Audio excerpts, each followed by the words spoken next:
Welcome to Studio U. We're so excited to have you here with us this evening. You should be able to see the screen, hear my voice. If not, hurry and hop off and jump right back on again. But we're going to dive right in, get started this evening. First of all, I'll introduce myself, Stacy Croninger. I'm the Memory Keeping Manager, and we have Brooke that will be helping out with a few things as well. Chelsea used to run our questions in the background, and that girl decided that she wanted to move on to Denver, Colorado. So miss her greatly, but Brooke and I are convinced that we can handle all of this tonight on our own. You may prove us wrong, but we'll give it a try this time and see where we're at next time. I want to go back, though, and show you this is what our topic is tonight, tips and tricks. Hopefully the things we're going to go through tonight will help you figure out a little bit more about Studio and all the cool things you can do with it. So we're going to dive right in and start talking about our 10% off for the month of September, which is all storybooks. That includes flip books and board books. It does not include extra pages on those. We'll have that sale coming up over the holiday time. But for right now, it's any storybook, anything that shows up under the storybook selection when you're looking in the template gallery. So take advantage of that, and let me show you a couple of templates that you might consider. This first one's called Our Happily Ever After by Brooke. It is an 8x8 storybook, and even if you don't have a wedding coming up, or maybe you're long past your wedded bliss days, well, not your wedded bliss days, but maybe the day you got wedded, this is still a really fun template for any occasion. You can easily swap out these little sentiments, but you'll notice the colors are pretty generic, and so are the designs. So I love this book that Brooke's put together. It has lots of spots for large photos. It has spots for lots of little photos. So take a look at Our Happily Ever After. This next one is Wild About You by Cassie, and I think I've shown this one before. This is absolutely one of my favorites. It is just so sweet. And this particular one is a 6x6 board book. She made it years ago for a different format, either flip book or 8x8, and she was kind enough to bring it into a board book. It's a really fun book that you can do for your kids, your grandkids, nieces, nephews, someone in your class if you teach school, so lots of options there. And as you can see, it's got these adorable animals that I just giggle every time I see those funny little faces, and they're just so sweet. But basically the book goes through and builds on all the animals and what they love, but how much more you love them till you get to the end, and it talks about how this mama bear is just wild about you. So take a look at that particular book. Now, before we dive into new templates, because I have a habit of forgetting to give away the points, I've made myself a big, huge note to do this. So our first person winning points tonight is going to be Pat Ortiz. Pat Ortiz, you have won 25 publishing points. Congratulations. We appreciate you showing up this evening, especially right on time to win those points. So we're now going to dive in because we're doing tips and tricks. The templates I'm showing really have nothing to do with tips and tricks. We just wanted to show you some of the new templates that we have shown up in the last, probably last week, make you aware of them, and then we may or may not use some of them for showing you tips and tricks. But again, I'm always surprised how many people say, oh, I always forget to go look at the new templates, so we want to make you aware of these. First up is Camping Trip. This is a 12 by 12 scrap page from Brooke, and it uses one of the collections that we launched in August, I believe, and I love this collection, I think mostly because of the wood, but it's got also some really nice colors with that green and orange combination. It brings in a little bit of yellow. There's lots of fun things. So even if you don't camp, I'm sure you can find good use for this, but for those of you outdoorsy type, this is going to be a fun collection to use, and love how Brooks made this layout so it focuses on that cute little boy right there in the middle. Another scrap page that Brooke put together is called Temperamental, and this quote definitely describes my family at times. My family is temperamental, half temper, half mental. Again, it's a fun page that you can add more photos to it if you want, or you can keep it simple and just have the two up in the corner, but make sure you feature those family members that you might consider more on the mental side on this particular layout. Okay, one more layout. This one's by Brittany Hutchings, and this one's 8.5 by 11, and she set it up to be a weekly dinner menu. Now, the key to using this as a write-on, wipe-off board is to add UV coating to it. As soon as you do that, it becomes a slick surface, so you can use Expo markers to write on it what the menu is going to be. It's a fun and bright design that will look beautiful on your refrigerator or bulletin board, wherever it is you post your menu. So we thank Brittany for including that for us. We had a request for 8.5 by 11 calendar, and Brooke was kind enough to put together this one called Everyday Moments. It has this lovely grid with lots of spots for photos, but you can also drop in cute little accents guys as well. So on the top it has the grid, on the bottom it has the month, and as you see, it just uses a lot of fun designs throughout, and great way to showcase all those fun pictures. And we will be adding more calendars as time goes on, but there are several out there that you can get started on. This next one is a card by Brooke. It's called The Rosy Birthday. It's a great 50th happy birthday celebration. And the back side has this beautiful wood design on it, but it was just the wood, so I decided not to capture that for you. But I love this flower print with the wood designs on it that just makes it kind of pop off of the card. A fun one that you could easily swap out for any birthday. So if it's not their 50th, even if it's their 42nd, you could change up the number and have it not have to be a milestone birthday. But Rosy Birthday by Brooke. And this is a 4x6 greeting card. This next one is a Thanksgiving card that I created. It's called Eat, Drink, Be Thankful. It is a 5x7 greeting card. So here you see the cover that has this fun little saying on it. This is your inside page, and then the main part of the card is here with a spot for a photo and a note.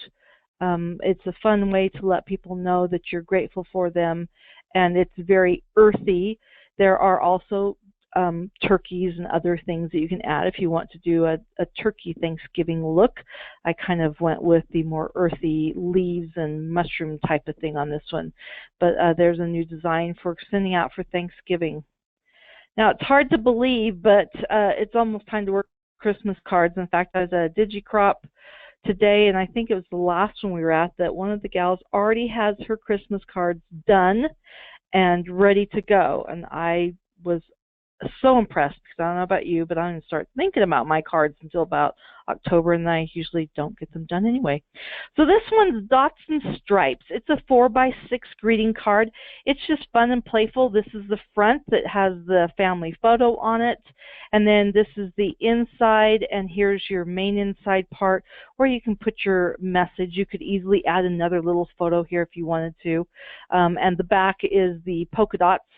So both designs are used. So if you're looking for a bright colored card, this might be an option that you consider.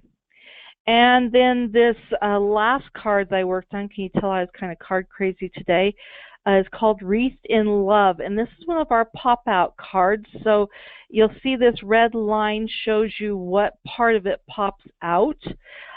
So you can use it for an ornament on your tree, or you could hang it on a bulletin board after you're done.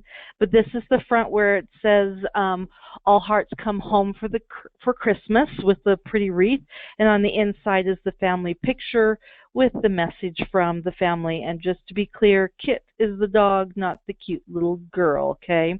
But a really fun card to, again, you can use it year after year by making an ornament. You could easily add the year to it as well if you want to commemorate which year it is, or you can just leave it generic like it is here.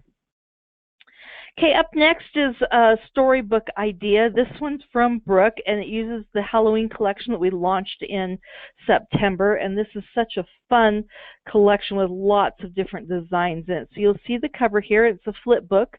This template will be finished up in the next few days, and so you'll see it in the template gallery in the next week, most likely. But it's because it's a flip book, it just has enough room for one photo. But I love this one with this kind of eerie oval that reminds me of a mirror with the spider webs behind it and this smoky look coming up from behind or out of the spider webs. Um, Lots of fun things you can do with this one if you have lots of Halloween pictures, or get it ready for your Halloween coming up. And again, fall is just around the corner if it hasn't already landed in your neighborhood. And Brooke created these cute coasters that have the fall season theme to it. These would be fun to scatter around your house. And the great thing about coasters is even if you don't use them for your drinks, they make great home decor pieces. We've hot glued them to ribbon and strung them on a ring so they can hang down the wall. You could actually just use command strips and place them on a wall, or you could put them in a frame, kind of in a foursome.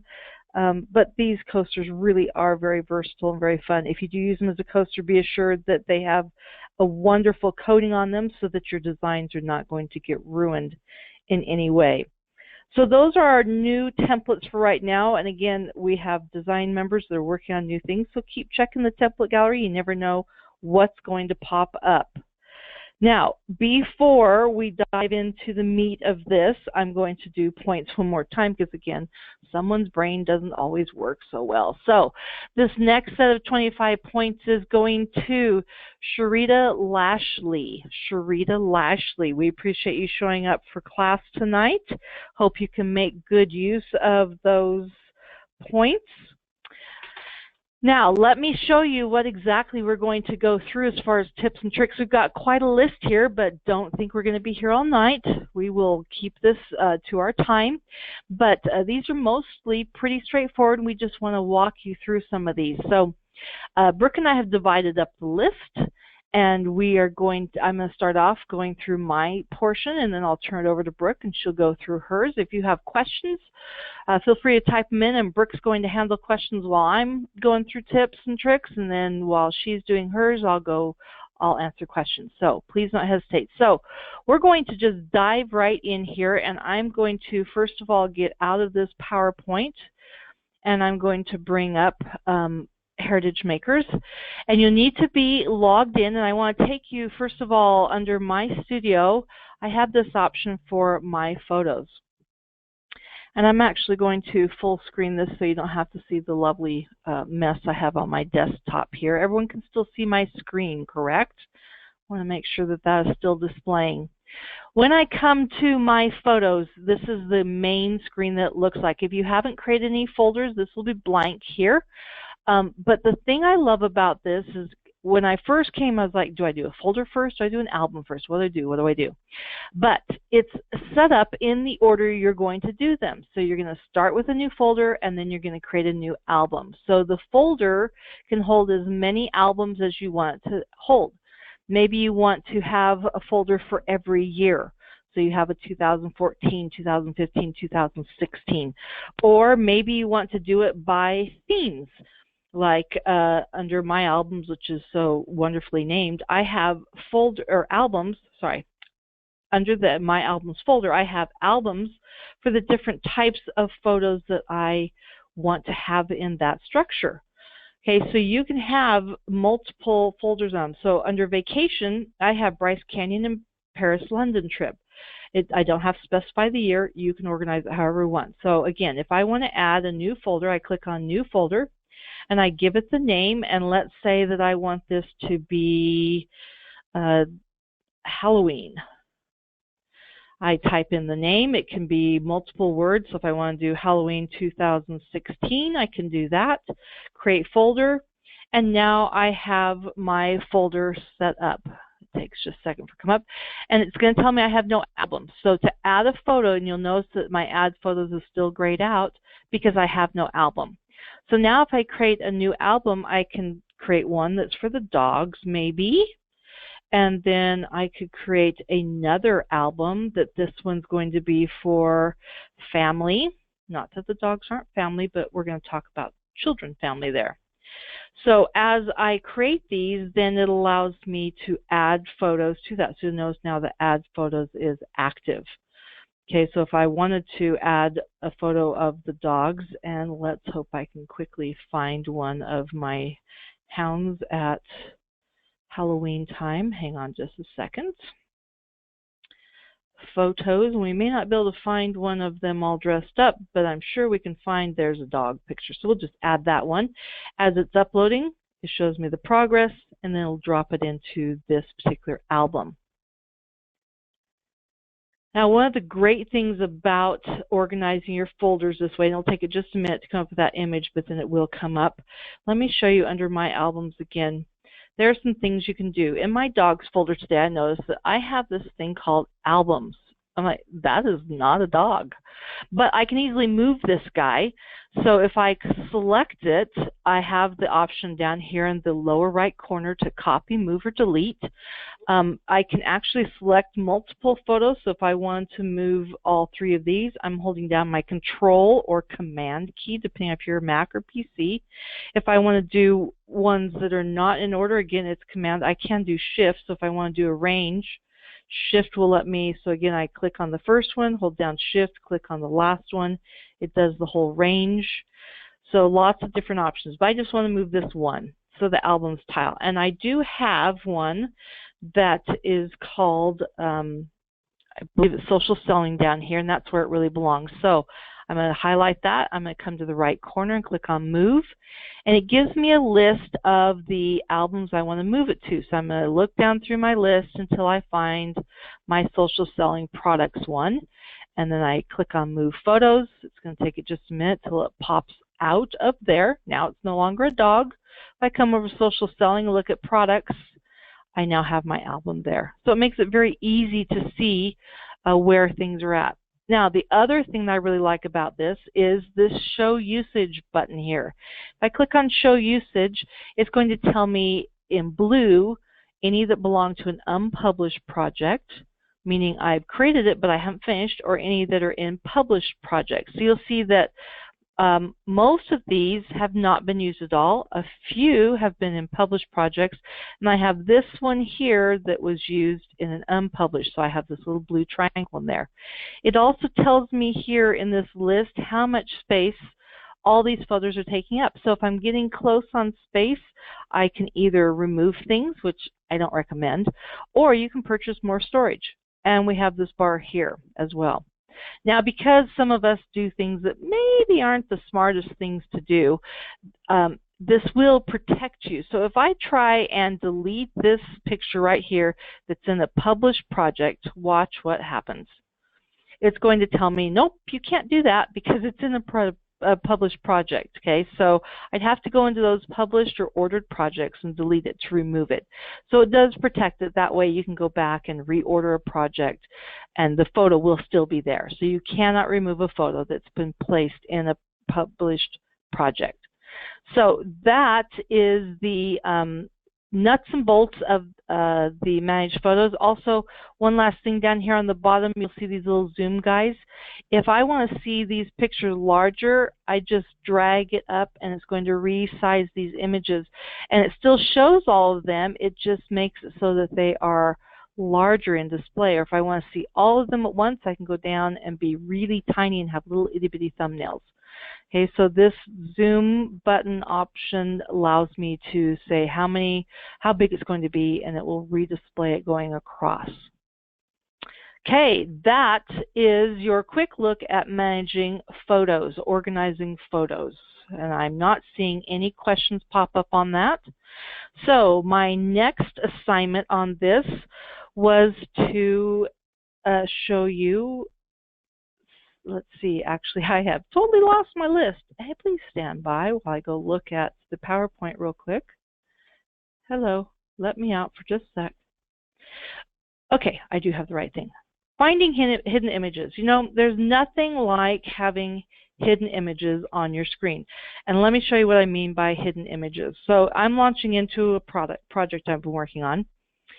And sometimes you will drag things onto a project and then discover that you don't know where they went, okay?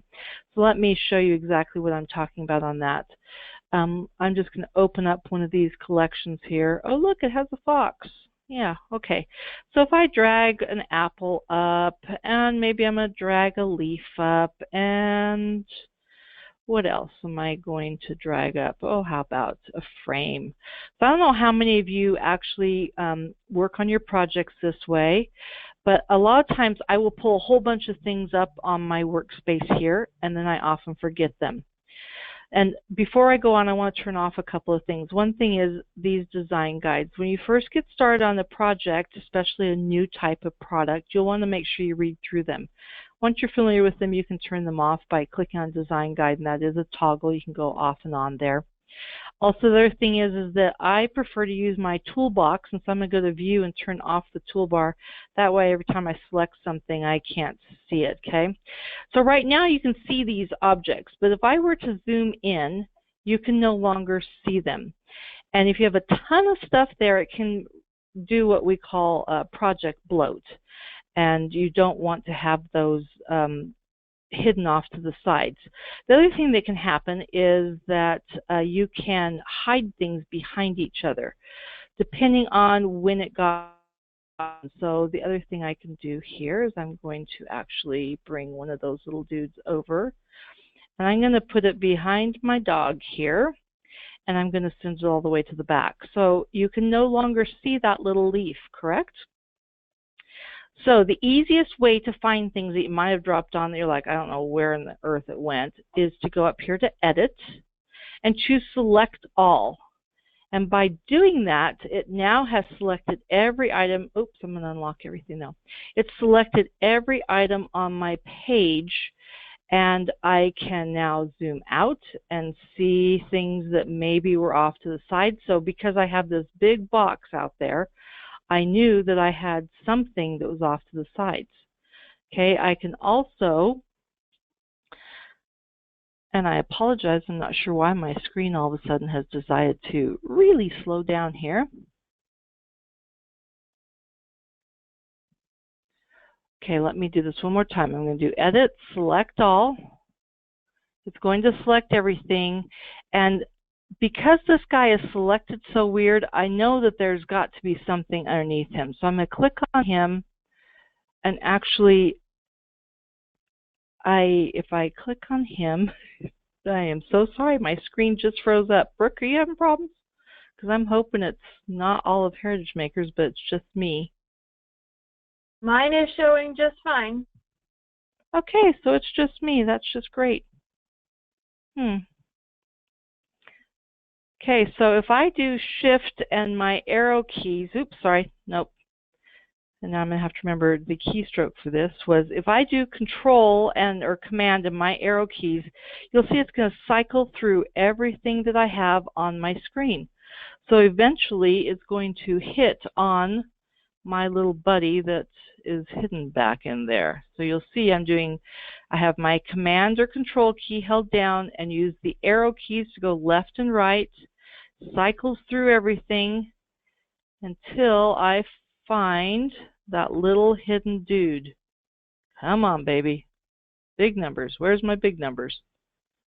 I have too many things on my page here, huh? Well, in testing this, it worked beautifully. Okay, well, he's hidden there.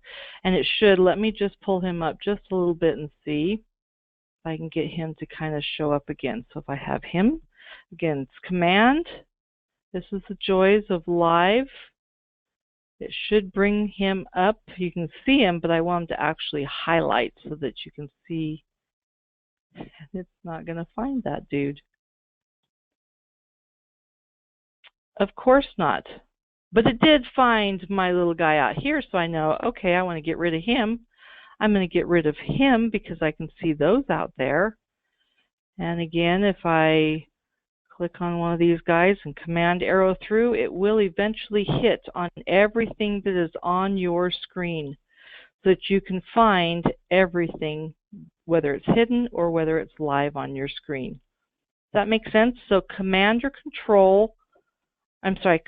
or Alt key is going to allow you to cycle through. I had to remember what it was on a PC. So for finding hidden objects, that's the easiest way to do it, or Select All will show you as well. Okay, any questions on that?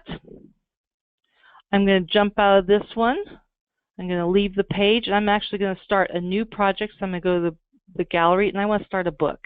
And I'm going to use this cute little Wild About Me book, since that's one of my favorites here. So where did he go? He was just here a minute ago. I'm just going to narrow it down using my storybooks and look at a board, all the board books. The easiest way to do it, I'm going to do Wild About You, personalize him, and hopefully make it into open that project. Okay, manage pages. This is a tool that I think we often overlook because it's off on the side, but you'll notice over here on the right hand side I have manage pages, and it shows for me all the pages there. And I can use it in a couple of ways. One is I can click on it and it will immediately take me to the page that I'm clicked on. Also, if you make a change and it doesn't show it over here, so like if I were to take off this little tiger dude, if I take him off and I save, you may notice that sometimes it doesn't update here, but of course it did stay. If it doesn't, if you click on another page and come back, it will redisplay that. The other thing that's nice about Manage Pages, if I click on the actual text Manage Pages, it opens up this window for me. And it gives me some options like add pages. If I have a page selected, I can duplicate it. The thing I think I love most is that I can move things around. Now, it may not make sense in this particular book since it has all these animals built on each other, but I'm holding down my Shift key and I'm selecting these two pages. And if I click and drag them, it will come over to, and I needed to do both at the same time, it'll rearrange them just like that. So by doing that, now when I do done, it's going to say yes, I want to save my changes. You'll notice that these have been reoriented in my Manage Pages section. So use again Manage Pages to add additional pages. So if I wanted to add a page here after this one, I can do add page, and now I've got a new page right there. And if I want to put that guy back in there, I can. Okay, I can also remove pages. So if I want to get rid of this one, I just do remove and it reorganizes it. I can duplicate pages by selecting it and click on duplicate, and now I have this page again. So lots of flexibility in what you can do with those. And of course, if you do cancel, it's not going to save anything. If you do done, yes, save my changes, and when I come back out, it's going to save all those changes that you put in there. Any questions about Manage Pages? We're doing okay there? Looks like we are. Okay, up next is layering.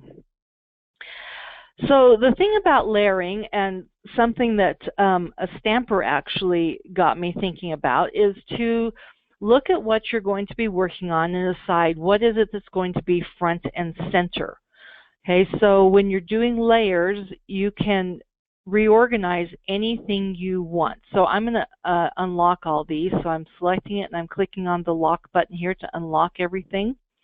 So right now, this elephant is right up front. But let's say I want to have the polar bear be the focus. Then I select him, and there's these little buttons here. Send. So we have send to back, which will go all the way to the back. If I do send to back, you are not going to see my polar bear. But you'll see the boxes still around them until I click somewhere else.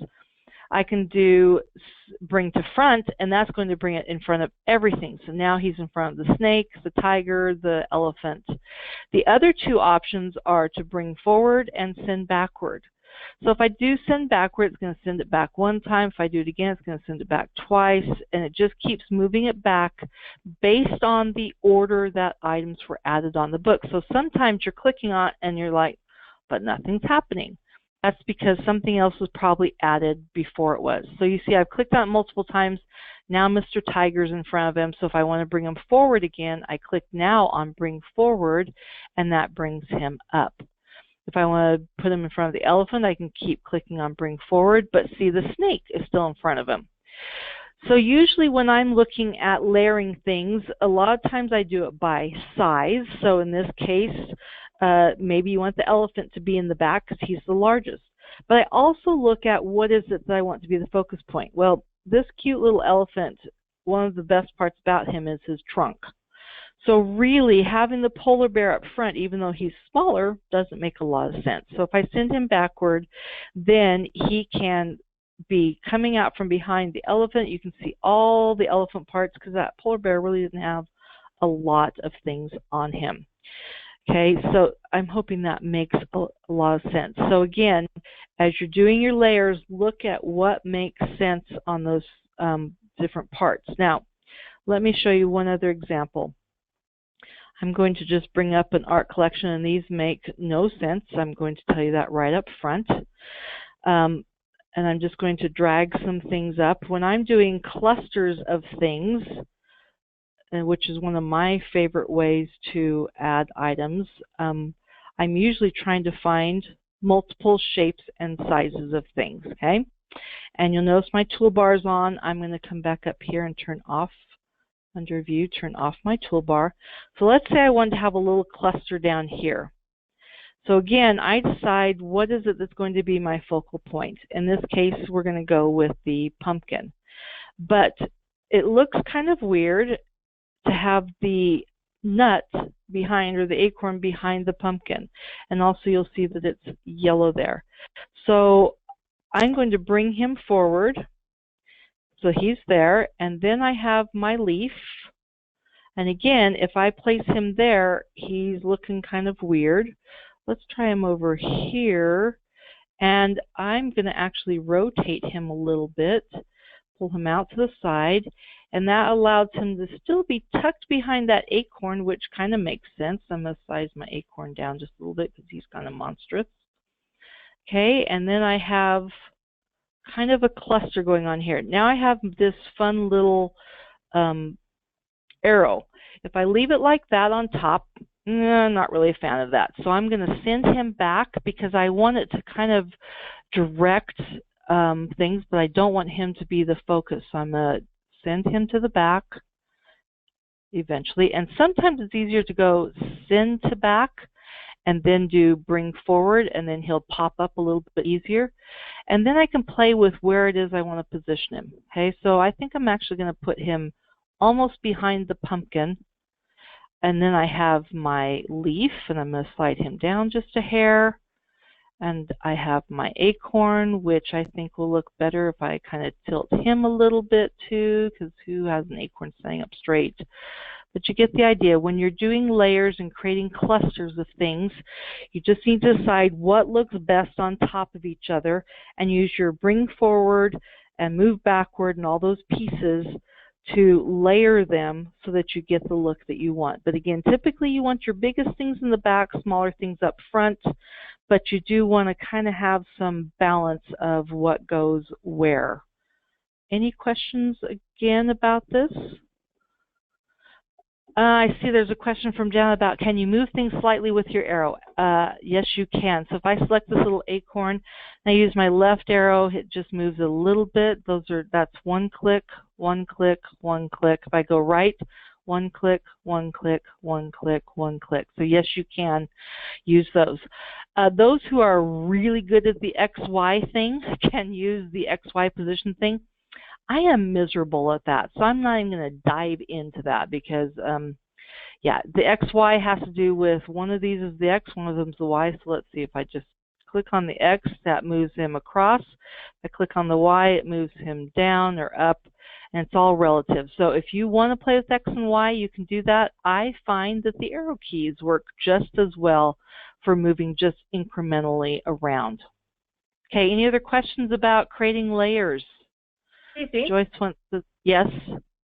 One other thing about moving items with your arrow keys, if you want to move something in larger jumps, you can hold down the Shift key and then tap your arrows.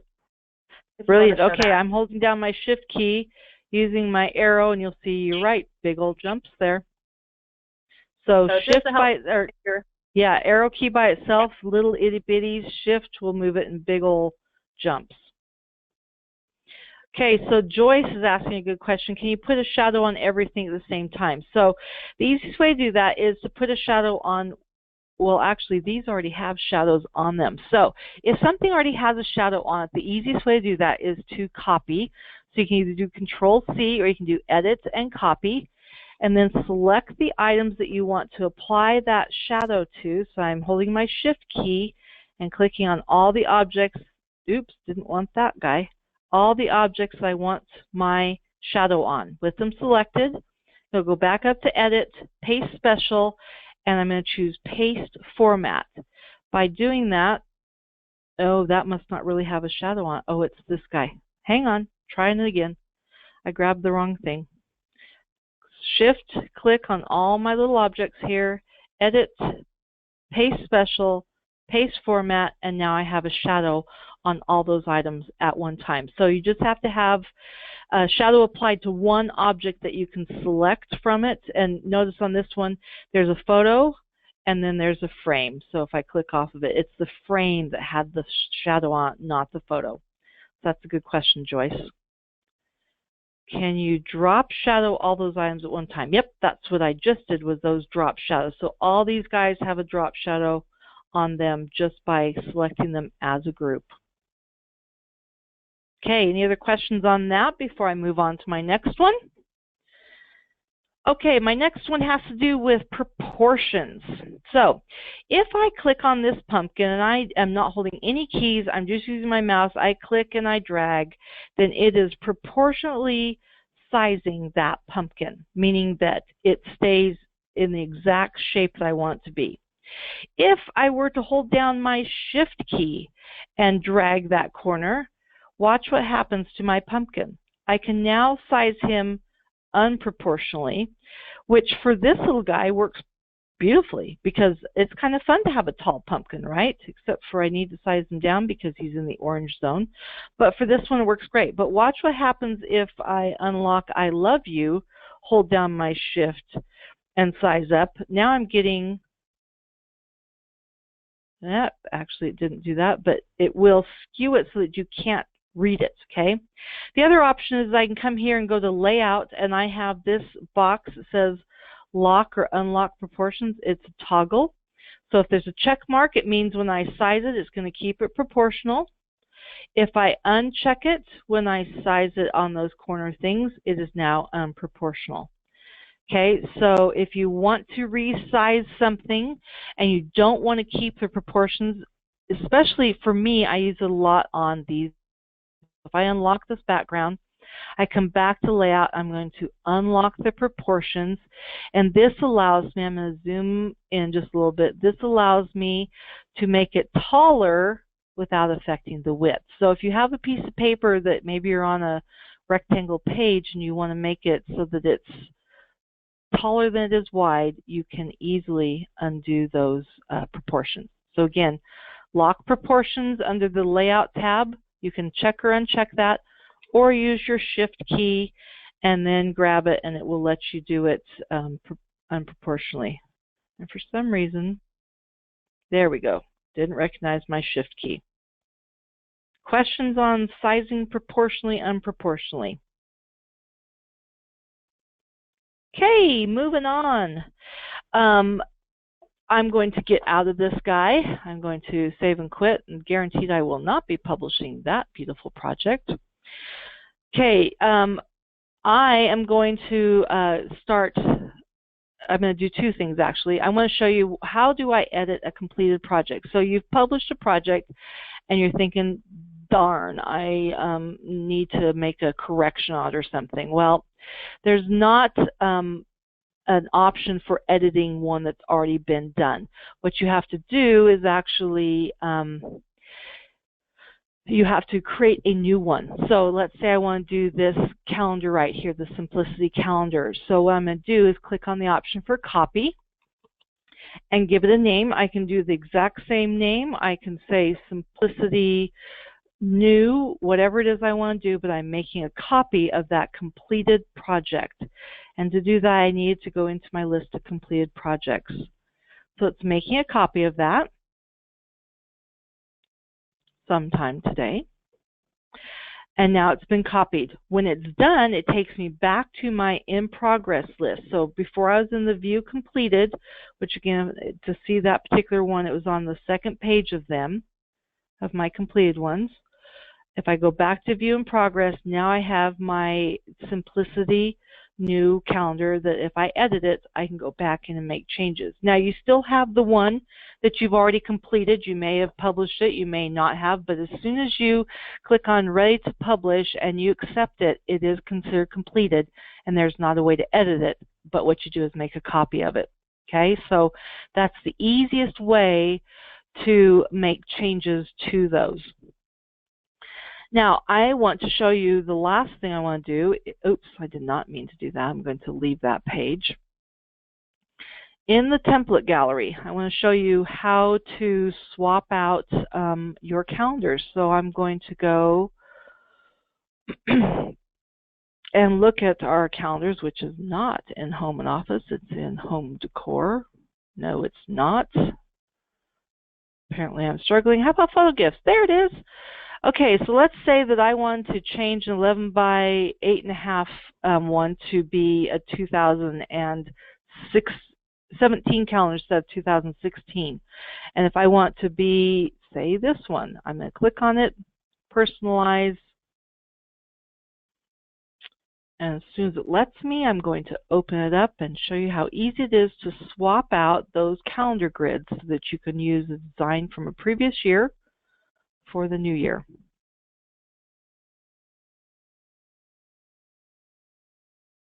And apparently this is a very exciting project because it's taking it forever to open up.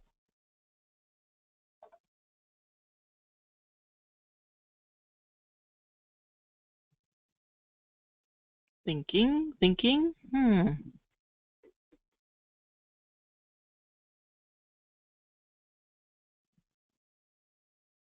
Okay, we're going to go back to my studio and see if, oh, look, there it is. It just took it a minute to come up. Okay. So what I'm going to do is once the project's open, I'm going to actually turn off my design guide so that I have a clear space to look at. And I'm going to click on the second page, which is my grid. You'll see there's my grid, and I'm going to select it.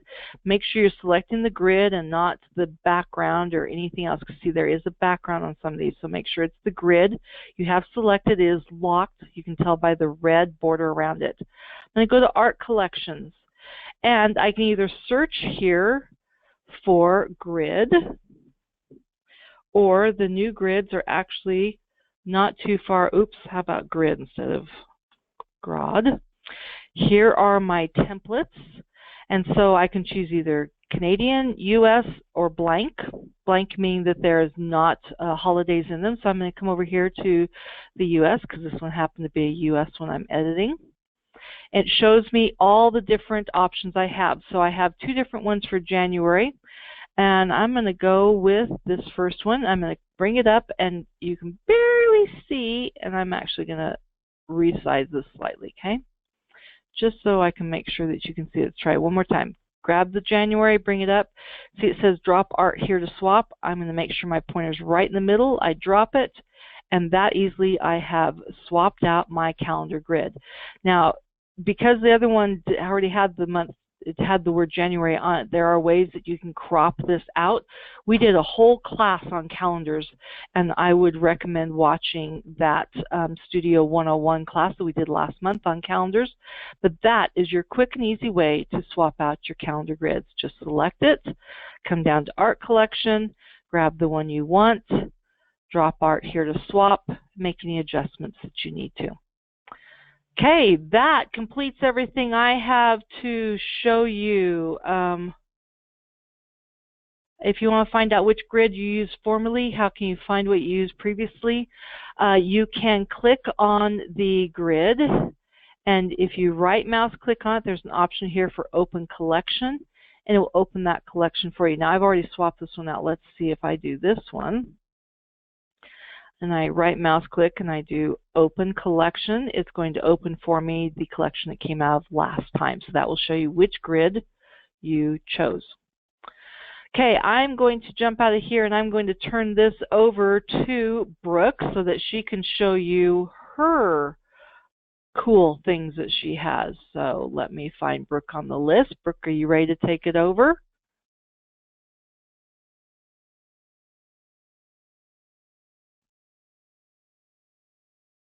I There's am. Sorry. for you. Are you guys seeing my screen already? I was throwing a couple last-minute things. I can see it, so I'm going to assume everyone else can see it too. Okay. Then we will get started.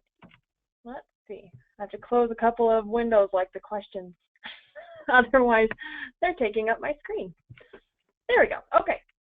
So I am in a storybook template just because I have a lot of things to show you guys inside Studio. What I was adding is one thing that I realized would be great to show that wasn't on our list. So we will talk about that in just a minute. So I am inside Studio in a 12 by 12 storybook, and I have this lovely list of things to show you guys. So first on the list is how to design a 2-page spread in a project. Just a couple of different easy ways. So I have this 12 by 12 scrapbook page that I imported into this book, and I want to create a second page here with the background the same. So not necessarily the whole design in this case, but even just the background. So first, I'm going to turn off our design guide here just because I already know what all of these bubbles say. When you're in a project for the first time, always take the time to hurry and read those just so that you understand the different markings on the page and any tips that we might have for that project. So I'm going to toggle that off here with our design guide button, and then I'm just going to zoom to fit so that you guys can see more of my page. So my favorite way to copy over certain elements of a page onto a second page to create a spread is just by holding down Shift and clicking on the elements that I know I would like. So in this case, mostly just these background papers. And then copy, which you can also do under Edit, Copy, as Stacy showed, or Control-C on your keyboard. And then I'm going to go over to the other page, and I'm going to Edit, Paste Special, Paste in Place. And that's just going to copy over, and it looks like I missed a paper. So we'll grab that and do it again.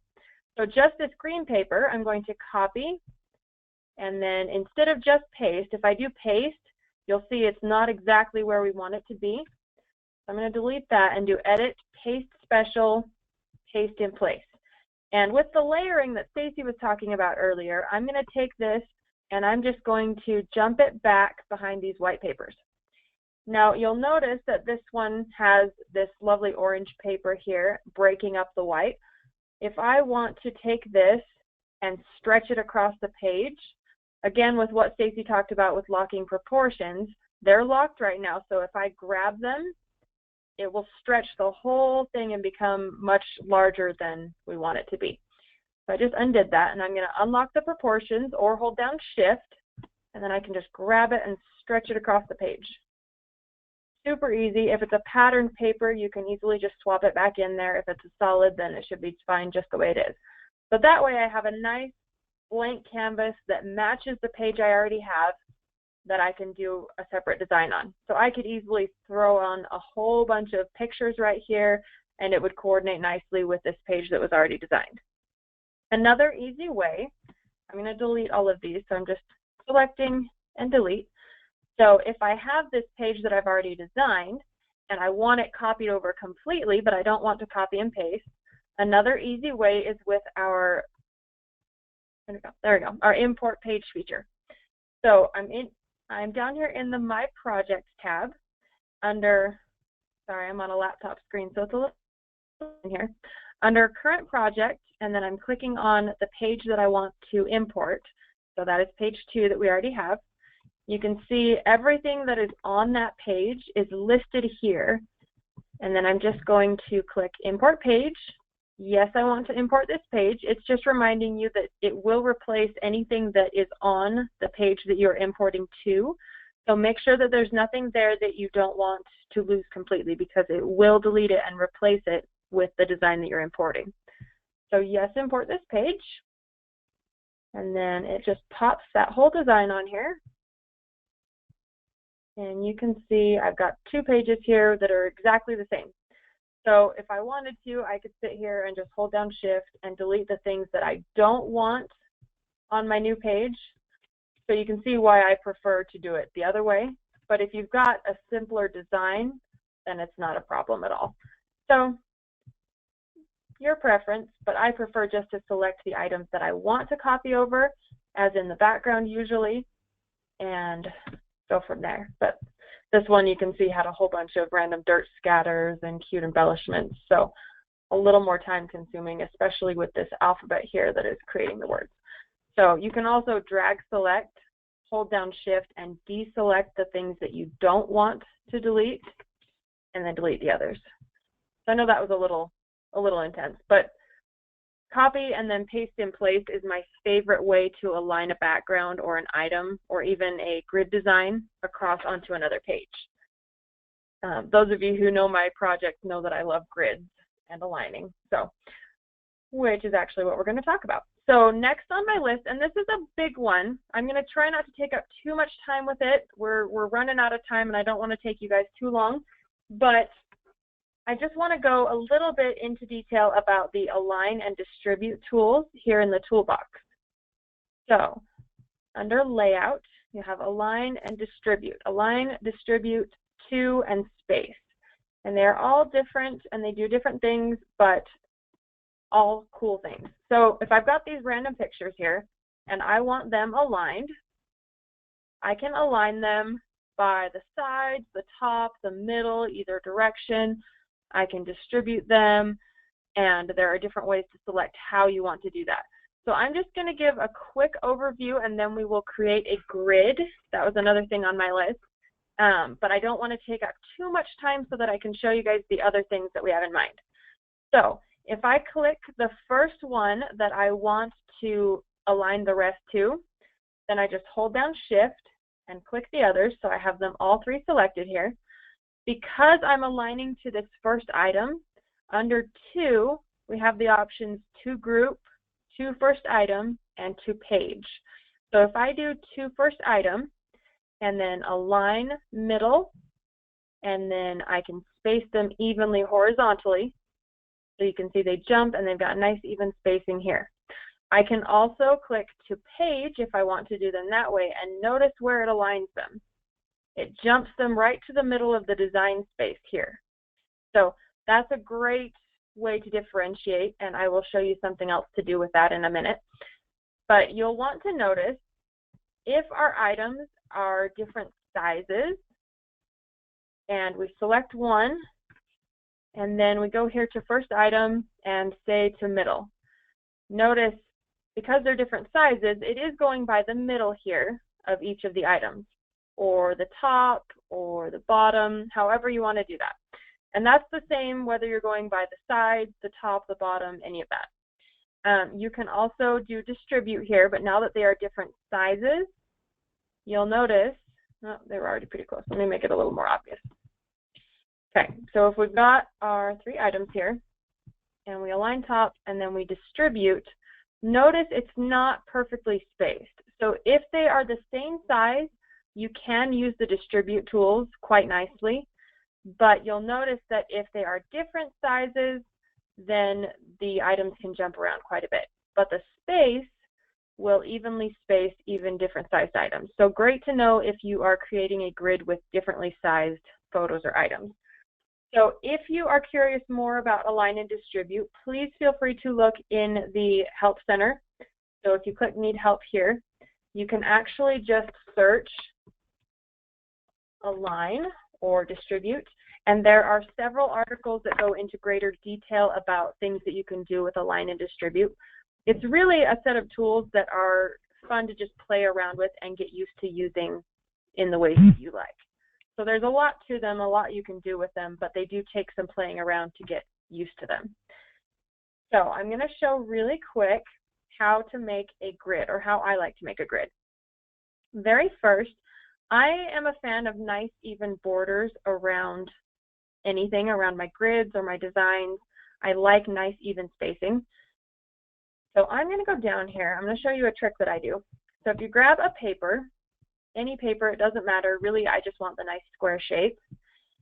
And if I put it, I can kind of eyeball it in the middle, but if I want it to be exact, I'm going to go align to page, and then I'm going to do align middle and align center, and it jumps nice and evenly into the middle of the page. You'll notice that in the book, the pages aren't exactly square, and that's because of the binding area. The 12 by 12 sizing in this case is the cover, not the page. So the pages themselves are slightly taller than they are wide. The spacing isn't perfect, but that is where it is centered. So if I take this and I'm just going to give it a fill color, just so that I have this nice guide shape of where I want my grid to be. Then I'm just going to lock it in place so that I'm not playing with it much. So then I take an item. I've got this nice square little photo placeholder here. And I'm going to kind of eyeball about the size if I want to do 3 by 3 grid. Then I'm just going to copy and paste so that I have 3 of them. And then all I have to do, so I'm still using the Align and Distribute tools.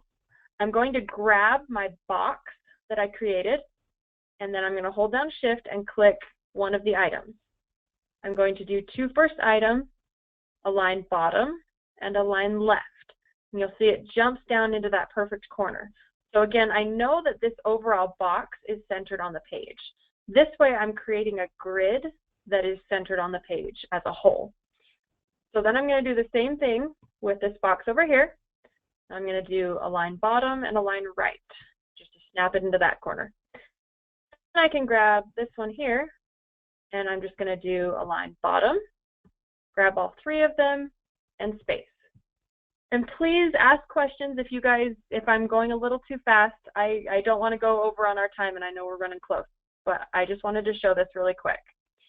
And then I can just grab all 3, copy, paste, so there's 3 more, and paste one more time. So I've got 9 boxes here, but you'll notice they are not lined up where we want them to be. If I grab our gray box again, I can grab all 3 of this top row and align them to the top of our gray box. Then all I have to do, remember that this bottom row here is exactly where we want it to be. The others are a little bit off, but we're going to tell them where to go. So if I grab this bottom square first and then the other 2, I can do 2 first item, align center, and then space. And remember, you have to pay attention to which space button you're going to use based on which direction your row is. So again, that's something just to play with. So again, 2 first item, align center, and space. And last one, same thing, align center and space. So then I have this nice evenly spaced grid. My rows are all the same size, and the grid as a whole is centered on the page. So I hope that wasn't too quick. Again, just trying to hurry, but you can rewatch the recording, and if you have any questions, let me know. I'm more than happy to give some tips and tricks. Okay, moving right along, if there are no questions, Stacy. Okay, we have one question. Okay. Sally said, so on this one, the white paper, there's a little bit of a border around it. And so she's wondering, will that print that way as well? Which? So everything that you can see here will print. So if I printed it exactly as it is right here, there would be a white border around my grid here. Because okay, I think she's talking about the outside area. So since you have that binding area there, you have the white space that's on the top, the bottom, and the right. You're not going to have a white space on the left-hand side, correct? There will be some visible. If you notice, this is very, very conservative of a space here. There's an article actually in the knowledge base that I wrote a couple of years ago that shows actual examples of what it looks like in studio versus how it looks printed with a couple of different products. So take some time to get used to know, I can talk tonight, you guys. Get used to how much will show and what you are comfortable with. I am perfectly comfortable designing personally into the binding area just a little bit, and it will show about to here, if not more, depending on which page of the book and how far open you pull it. Some people prefer to only design out to here because they don't like viewing into the curve of the page at all. I am comfortable right here, so it's something to get comfortable with personally. I know that's really hard to describe, but this will easily show in the binding area of the book when you lay it flat on the table. So to search for that article, you would search for print in binding or binding area, something like that? If you search for binding area, I believe it's called Getting to Know Area. And it's great. It shows a couple of different products, regular storybooks and lay flat, and what they look like in studio and printed on the same project. Perfect. Okay, that answered those questions. Okay, perfect. We might go a little bit over, Stacy. Is that okay? We're good. Okay, I will try to show these quick, and thank you everyone for hanging out with us. Okay, so someone wanted to know how to do a border. So kind of like what we were just talking about, but I'm going to show a couple of different ways to border and to also do kind of a photo mat look. So if I've got a nice square picture here, and I know that this is a large enough picture that it doesn't mind being the size of the page or a little smaller, I'm going to take it and then I'm just going to do what we did before, align to page, and then I'm going to do align middle and align center, just to jump it into the middle of the page and create a nice border. If I have a paper there or just a white space, but I can create a nice look. So I'm going to give us a paper back here. And then I'm just going to jump it to the back. So same thing, it gives me a nice border around the picture. Similarly, if I want to just create kind of a Polaroid look, not necessarily with the white area, actual Polaroid, but just the white framed look, I can easily go in here in the toolbox under Effects, and under Border, I'm going to give it a white color, and then you can just tap up here to the size that you would like it. I typically do about a 10, and when you zoom in, this is a 12 by 12 book, so it's showing rather small, but that is about 100% about what it would look like to the eye in person. So I like about a 10, but you can do larger borders, whatever you would like, and that's an easy way to just give a white border around a picture. You can give it a drop shadow, and you'll notice it's just shadowing the outside edge, not the inside like you would get with some frames. So another option, I'm going to take this off. If I copy this picture and then paste, and then I'm just going to take it a little bit smaller. I'm going to grab that first one, if I assume that's placed where I wanted it, and then hold down Shift and click the second one. Align to first item, middle, and center. You'll notice they're layered right on top of each other and perfectly centered. Then I'm going to grab that back one and lock it so that it's really easy to swap out. And then I'm going to come down here into the art collection, and I'm going to find a paper that would be fun just to have as a photo mat. Maybe a solid color over here like the dark brown. Just a great easy way to add a mat to a photo and have it be the correct size. So really easy, and you can again just give it a drop shadow if that's what you'd like. So really easy way to mat photos in Studio. Do we have any questions on that before we move along? No questions, you're good. Okay, this one gets asked a lot, and Stacy kind of touched on this when she was showing proportions, but it's a little bit different with text boxes, as I'm sure we noticed. So if you are playing with a text box and you have something typed in there, you'll notice that you can slide the bar all the way up to 100. And if you play around with it, you can hold down this up arrow and go up to 150. But what if I want bigger than that? What if I want a happy birthday to fill the entire page? So all you do, and I like to bring the box in as close to the text as possible so that you don't end up with a much larger box than your text. But then all you do is hold down Command or Control if you're on a PC, Command if you're on a Mac, and you can grab a text box and stretch it as large as you would like. This is great for on canvases or larger projects. So you can stretch as large as you want, and you'll notice I can skew it however I want. If I hold down Control and Shift, I'm just going to add Shift here so that you guys see it'll jump. So Control Shift on a PC or Command Shift on a Mac, and it keeps the proportions.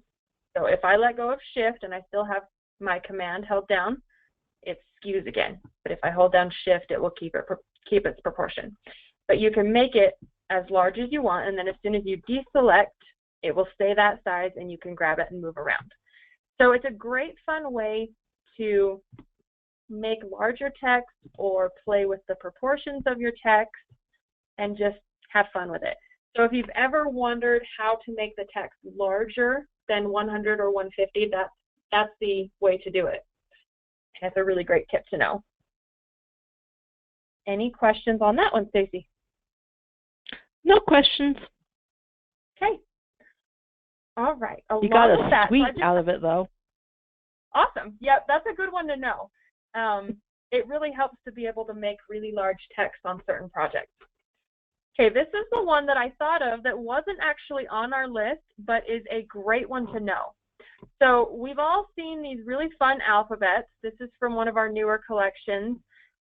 Just great fun alphabets to play with. But what if I want them actually lined up? It's kind of hard to eyeball, and you're not guaranteed to get them quite right. So great tips on this. Go to View, and then you can turn on a ruler. So if I just do Show Ruler, it's red, but you also have options for black or white. So you can choose which color of ruler you would like.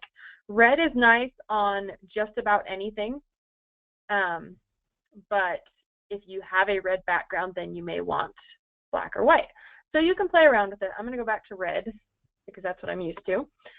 And then I'm just going to zoom in a bit. You'll notice that the grid is in 1-inch increments, and then there are 1/4-inch increments inside there. So it's a great way to measure spaces between things as well.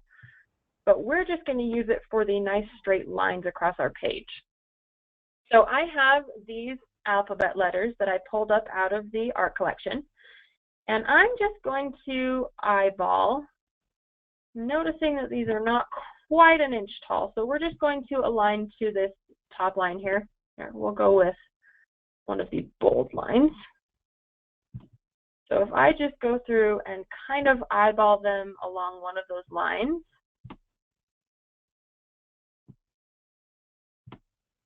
and then I can grab one and select the others, and I'm going to do our align to first item, align middle.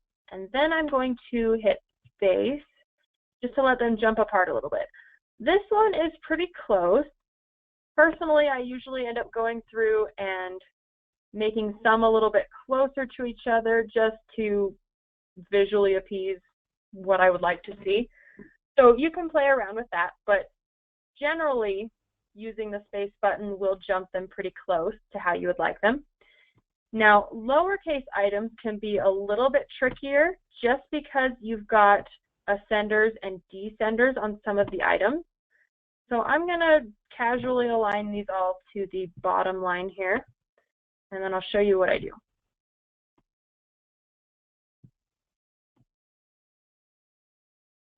And it's especially tricky with some alphabets that have the A's with a little bit of an ascender, because you're typically going along the top of this curve here on most of the letters, but some of them have an ascender that's not quite as tall as a D or an H, but still there.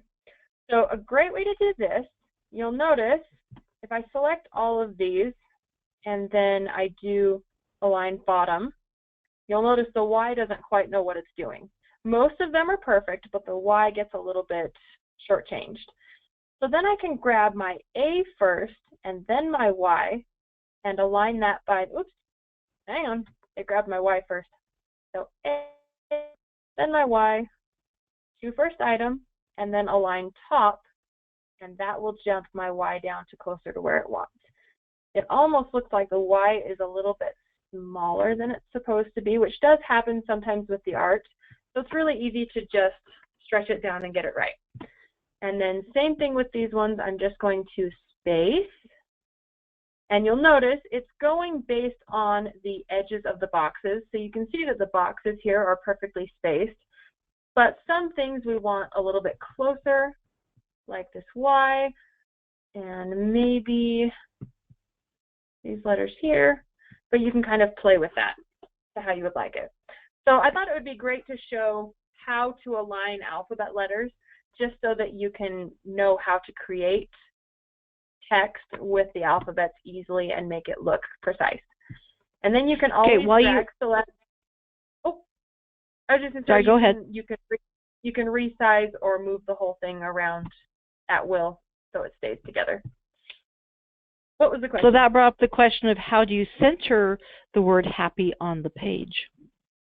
Excellent question. So a little bit more complicated of an answer. So if I jump back out here, okay, so if I select all of those, I can center it this way on the page easily, but if I do align to the vertical, is that vertical or horizontal? If I align to that center of the page, you'll notice they all jump together. So it doesn't quite work, but an easy way to do it, I want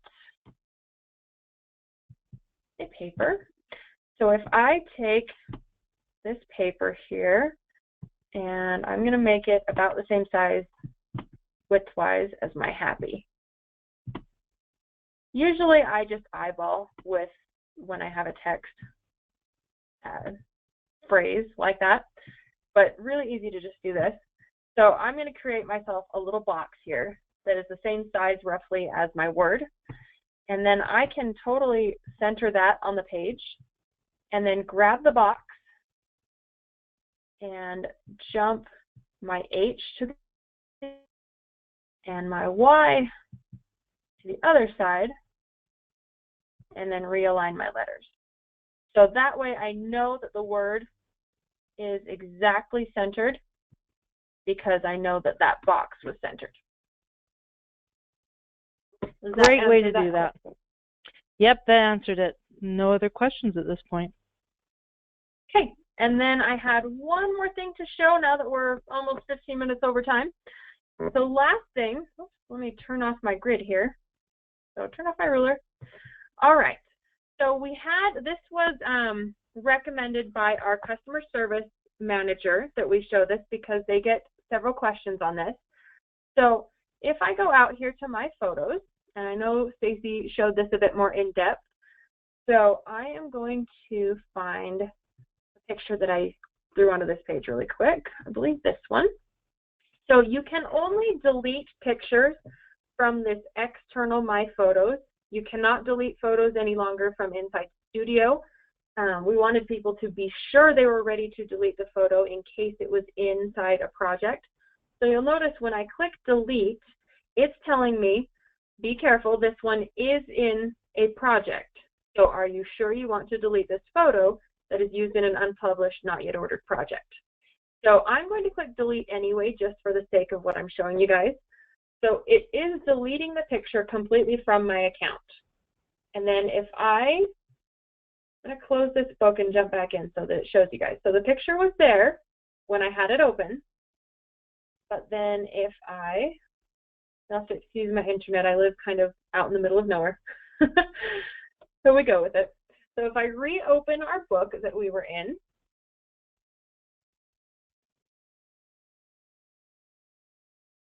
it's just going to take a second. The only downside to, I love my neighborhood, but it is out in the middle of nowhere, and so our internet is not fantastic. Okay, I'm going to turn this design guide off again so you guys can see. So the picture is no longer there. Instead, I want to show you guys what it says. So if you look closer, it says this photo has been deleted, replace photo before publishing. So it's telling you that this photo is no longer there. If you were to print this book exactly how it is, this is what you would see in the printed project, which would be very, very sad in most cases. So if I go to publish this, then you will notice, give it a sec. So for one thing, it's got a few pages with nothing on it, but it is telling me down here that it has one deleted image placeholder. This will appear when you go to publish a book if it's got a deleted image in it. It does warn you. And then you can reopen the book It gives you a nice quick link there to reopen the project and find that deleted image. So customer service has had people who have had a hard time finding that. And if you ever have questions, please feel free to call. They are more than happy to help. But you definitely want to swap out that picture and replace it so that it doesn't print that way. I'm just going to hop back in here and throw another picture in. So really easy. It's locked. It's got a pink border. And then I can just grab a picture, swap it in, save, and it's all fixed. And just like that, it will not show the issue anymore, and you won't have any problems with your beautiful printed book. So just a good thing to be aware of when you are designing and completing a book. I believe that is the extent of my list, Tracy. I believe that is the extent of your list. I agree.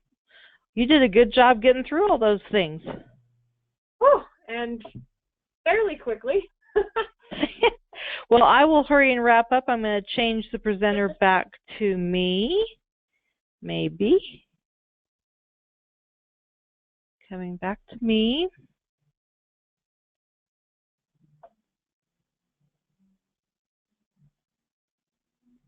Okay, so we went through all those tips and tricks. Let's really quickly, before we go through this, we're going to give away the last of our points tonight. And these ones are going to go to Judy Jensen. Judy Jensen, thank you for coming to class tonight. Okay, last thing I want to show you is some artwork coming to studio for our October. First, it's a collection for Hanukkah. We've had a request that we have more Jewish artwork, and so we found this fun collection that has lots of different pieces that will be perfect for Hanukkah. You'll see it has some papers, it has lots of journal cards, it even has this fun little sparkle. I've blown it up so you can see that it is the Star of David. There's lots of different ways to count down the 8 nights, so check out this basic collection that will be available in October. Then in our premiere, we have a Give Thanks collection. This one, of course, is themed for Thanksgiving, but you could use it any time of year because aren't we thankful all year long? It's got some cute wood accents like this apple. It's got lots of, the word just went out of my head. It's those flair that looks like it's shiny. Some fun papers and journal cards that you could fill out. In fact, these journal cards would be fun to put on a page, print a bunch of them, and then cut them up to have for your Thanksgiving dinner. So look for the Give Thanks, which is a premiere collection that will be available in October. Now, that wraps up class for tonight. And again, we apologize for going over, but lots of fun things. We hope that that was helpful for you. You've learned some new things you can do. Our next class will be October 20th. We're going to go over holiday gift giving. We're going to talk about ways to take things like scrap pages and use them for gifts that you might give to neighbors. So not just your standard things like canvases that are really great gifts, but some of the other things that maybe you can customize into gift ideas. So join us on October 20th for a fun evening of gift giving, and we will have a fun night. And Sally, this artwork will be available October 1st, but thank you for keeping that in mind, for letting us know about the Canadians, that you need it before October 11th. We will try and get some Thanksgiving in a little earlier next year. That's good to know, but you will have it October 1st for you. Okay, that wraps us up tonight. Thanks again for joining us, and go out and have a wonderful time creating and sharing your passion about using your photos, and we will see you again October 20th. Thanks so much. Bye.